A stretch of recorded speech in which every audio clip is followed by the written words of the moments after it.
Hello, everybody. Dan Buffa at your service, talking today about Stranger Things and maybe some other stuff, and being around on this scorched earth rock for 44 years. You've been reading me on the internet. If you have, thank you. If you haven't, where the fuck are you doing? For 14, gosh, let's see, 15 years. 15 years. July of 2011 is where I went on WordPress and created a blog called Dose of Buffa and wrote about Colby Rasmus being traded from the St. Louis Cardinals. So that marks the time. And we have been going ever since on various websites, blogs, platforms, wherever they would let my voice run free and say what I want. I've always been an opinion guy. I mean, look, if the reporting people ever wanted to pay me to watch something and tell people what I watched, that's fine. But if I'm going to get paid pennies, I'd rather just dish cold, hard, medium heated takes as much as I can. And my take today is that as I wade through the final season of Stranger Things, did this really have to be this long? Okay, I know 8 episodes. You're like, what's that about? Well, when 4 or 5 of the episodes are well over an hour and 10 minutes. When the finale, the series finale, is 2 hours and whatever minutes, how long does it take to kill this guy, this Vecna? The Night King or whatever on Game of Thrones. They took his sorry ass out. What is with this guy? It takes so long.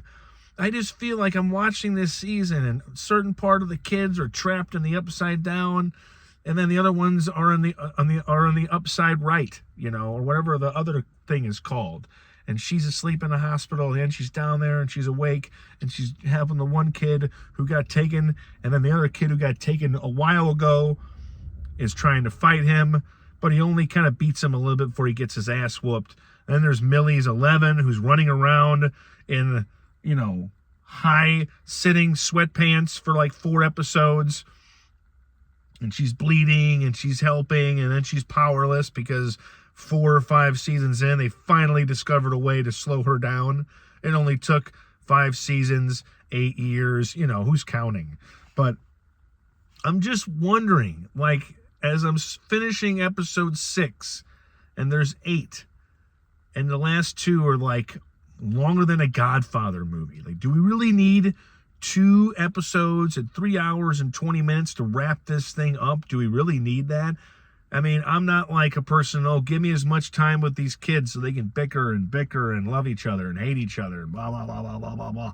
I mean, eventually it gets tiring. And if I have to hear that song about running up a fucking hill one more time, I don't care if it's the girl's favorite song. They play that song, I'm just going to go blow everything up in Hawkins. Everybody's dead. The monsters, the people, we're all done. It's all finished. No more seasons.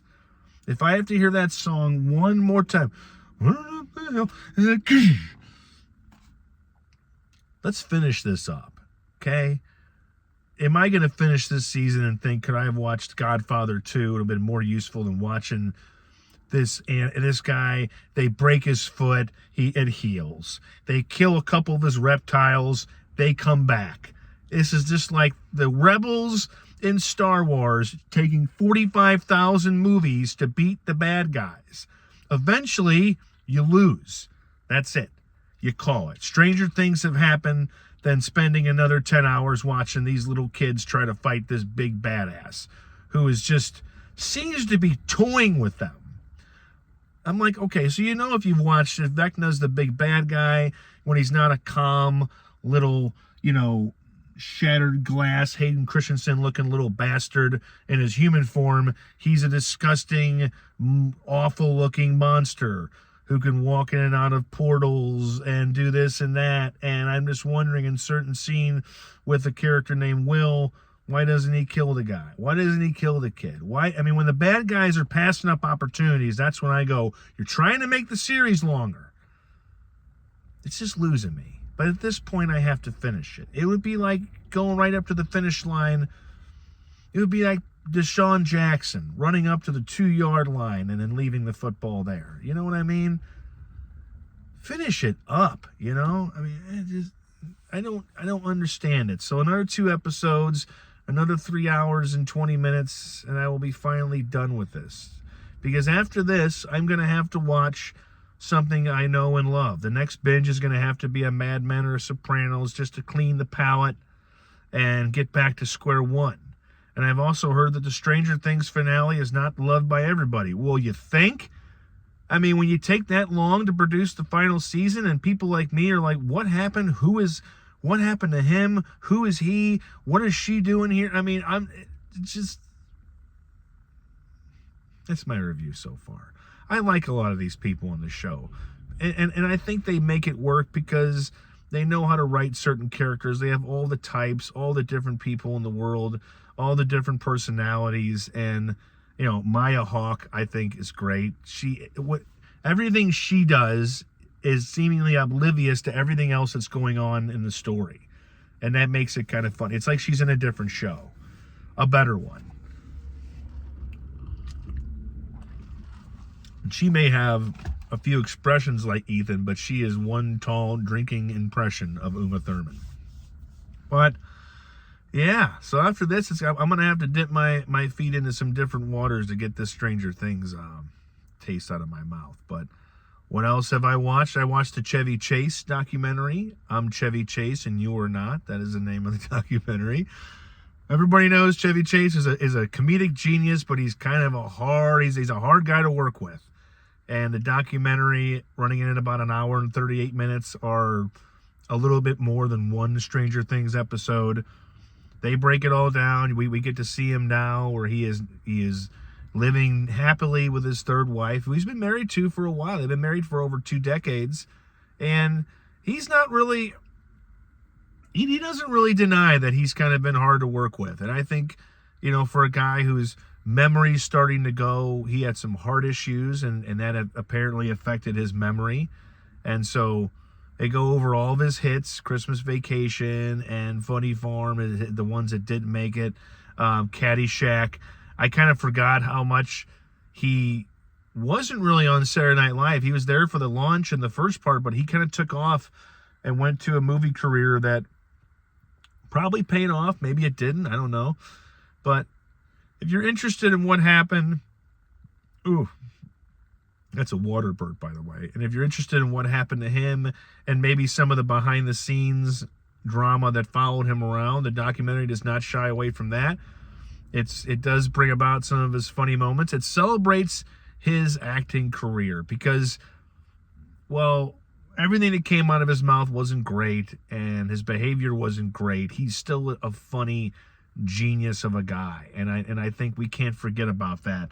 Nobody's asking you to be friends with Chevy Chase. It's just to see his story, see it from his eyes, and, you know, appreciate it, because the guy is definitely he's not really resistant against the rumors that have kind of surrounded his entire career. So if you don't like Stranger Things and you want something that's actually just an hour and 38 minutes, they start it, they end it, they tell a story, and it's over. Watch that.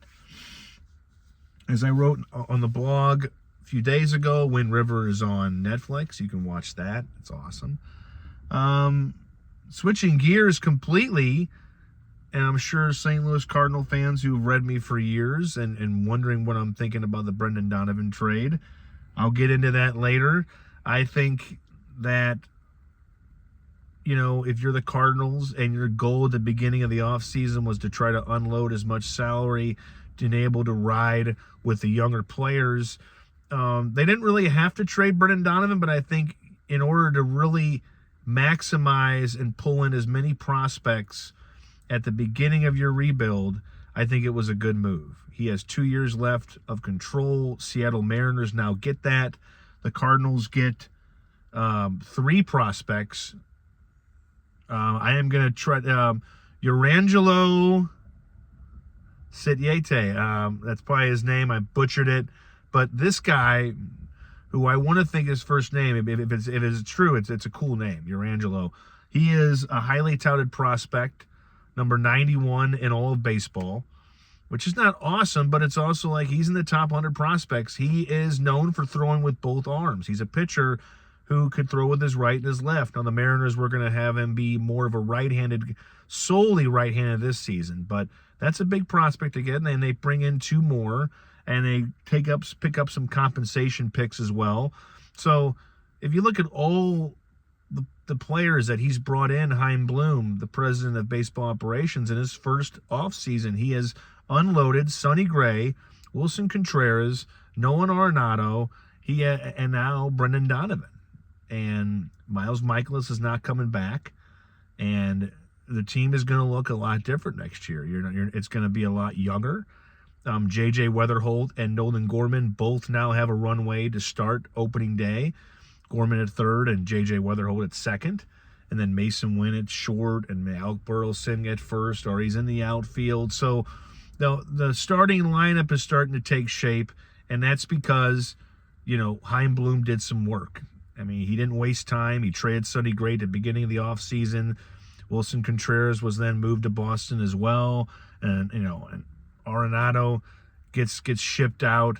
And then, I think you have to just tip your cap to the Cardinals president of baseball operations for getting the work done that needed to happen for this organization to restructure the way that they teach young players the game and how to thrive, and also rebuilding the roster in order for this team to be effective and be winning and have that happen sooner rather than later. So I'll have more on that. Sometimes with baseball and sports, I'm kind of just a little more slow to react.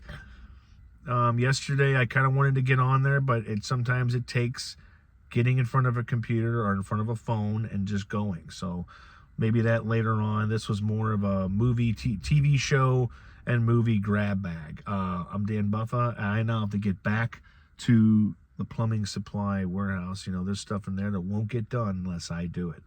And then there's 150 other things that other smarter people do. But there are certain things I need to do, so I need to get back in there and be useful, even on my birthday. Everybody has wished me a happy birthday. I appreciate it. I think every birthday should be celebrated. I'm 44. There's a lot of people that I know, and people that and people that other people around us do know that did not make it to 44. So I got here, and I'm happy. I'm not completely happy, but I am pretty happy, with a hope of being very happy later. Thanks for watching. Have a good day, and I will talk to you tomorrow on the Bubba's Buffet podcast.